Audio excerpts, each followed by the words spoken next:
Hello everyone, welcome back to the Sports Vault. I'm your host with the most, Jersey Joe Archino, setting up an incredible Week 5 in the National Football League. Obviously, I'm a reporter for the New York Giants for ESPN Radio, but Albany 104.5. The team will be on the ground at MetLife Stadium to cover the game this weekend. Big, pivotal game for the New York Giants because I really think we saw a seismic shift happen in the NFC East. In the NFC East right now, this is the Giants' opportunity to take control of it. After the Cowboys lost to the Saints on Sunday Night Football, I think this is it. This is the moment where if they get a victory over the 49ers, they can take control of the NFC East because, again, the Eagles aren't scaring you. You look at the Redskins and their quarterback situation is not giving you a lot to worry about. And then the Cowboys right now are missing their most important playmakers. But right now the New York Giants, I think they're getting the Niners on a perfect opportunity. You look at San Francisco in their last 3 games, it's a 3-game losing streak. They've lost 43-18, 47-7, and 17-3. This is an offense right now that has very little confidence. And I'll go to my co-host of the Sports Law, who during the week, Big Shot Rob, who said Colin Kaepernick hasn't just been awful, he's been terribly awful. And I think right now using words that drastic are appropriate because he has been awful. 2 touchdowns, 5 interceptions. And my take on Colin Kaepernick has always been he is a product of the running game. When Colin Kaepernick was at his best, when he took over for Alex Smith, he had such a great running game behind him. It wasn't just Frank Gore who was terrific. He also had depth behind him in that position, guys you could always depend on. And right now, look, I think when you look at Carlos Hyde, he had a very, very good, strong opening game against the Minnesota Vikings. But since that time, I just don't know if you could make him that much of a workhorse. Because, again, Colin Kaepernick's production comes from the run game. The passing game is made easier for him when the running game is at its best, and it just hasn't been for him. He doesn't have enough as a quarterback to really do what you need him to be and carry a team consistently in passing long yardage situations. Colin Kaepernick has not been good. That 49ers offense does not have confidence right now. And I think it all kind of comes back to that Arizona game. I mean, you look at Colin Kaepernick's first 2 possessions with those picks, the 6 against the Cardinals defense, very, very tough. And we all knew that the 49ers were going to undergo a dramatic change. You could kind of see that by all the guys retiring. I mean, as soon as Patrick Willis retired from the NFL, that just wasn't just about the 49ers. That was a health concern. But again, at the same time, that meant something. I think Jim Tomsula taking over there, I don't know how well he has his stuff together. That means something. And I think when you look at it collectively from a 49ers standpoint right now, it is just not good. And for the New York Giants, who are finally playing their great football, it is definitely a matchup that you want to get right now.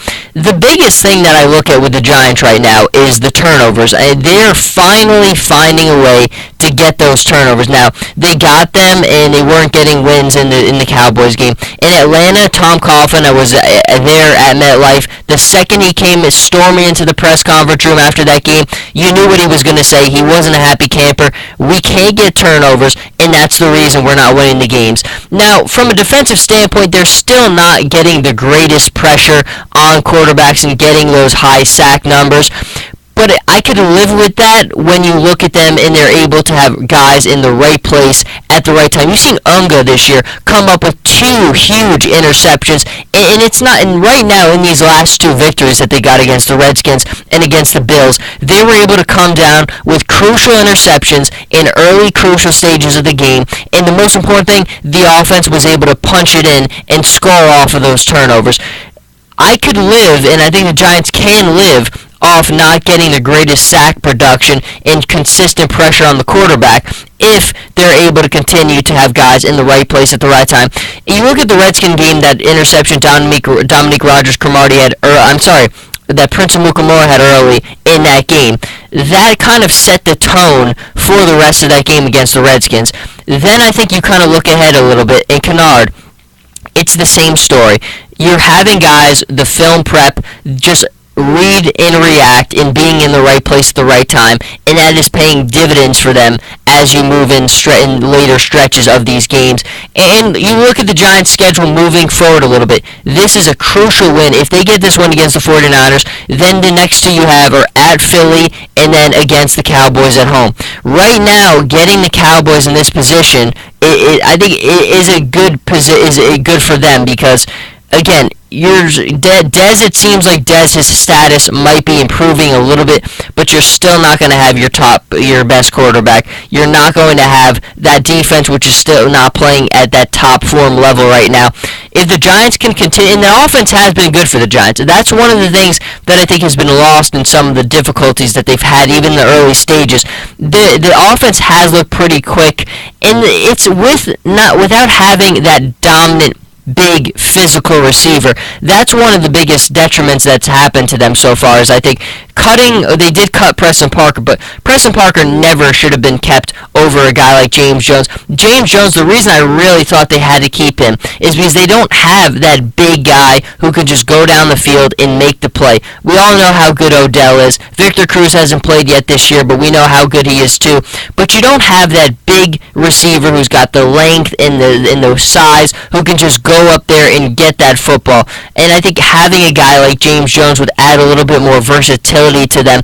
And right now, clearly we've seen what he's done for Green Bay, and it's paid off very well for them. But I think that really would have paid off well for the Giants. But you look at this game against San Francisco, this is a very, very good point to have it for the Giants because they've woken up. The Tom Coughlin, I think the quote he said that I really liked is, the execution and the intensity at the end of the game has to be better.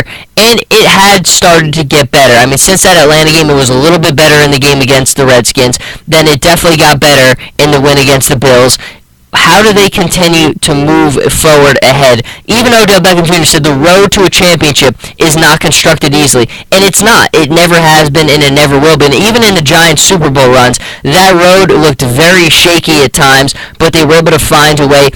And they've got a little help this time because the division around them is definitely in a down year right now, especially they got a huge break with the injuries that the Cowboys have had. This win against the 49ers could be pivotal, and I really think this win would put them in control of the NFC. Clearly, these next 2 weeks are also extremely important with the Eagles and then with the Cowboys, but this is a big confidence booster right now. Again, I'll read you those numbers. The 49ers offense has put up 18 points, 7 points, and 3 points in their last 3 games. This is not an offense that is playing well right now. The Giants' defense is playing well right now, coming down with the turnovers. Colin Kaepernick has had trouble with turning over the football. So you look at the way that everything has happened and played out so far this year. It looks like the scale is tipping in the Giants' favor a little bit. I think I'm obviously picking them to win this game. I just think, look, you're still not entirely sure. You still got to see a lot of things improve for the Giants, especially in all collective areas. But based on what we've seen from the 49ers so far, with the troubles that they've had finding that fluidity on offense, and especially with Colin Kaepernick not being in that form, I think things look good for the New York Giants. And they moved to 3-2. They play the Eagles, then they got the Cowboys. Again, seismic shift, taking control of the NFC East. I think it all could be on the horizon, but we will not know until Sunday. But I will be on the ground. You can follow me on Twitter at SportsVaultIona. We'll be tweeting out everything that happens in the game. Again, when you're there on the ground covering, you hear and see a lot of stuff that you can't see from home. So again, follow me at SportsVaultIona. We'll get you updated with everything that happens there. But until then, Jersey Joe Archino for 104.5 The Team, ESPN Radio Albany, signing off.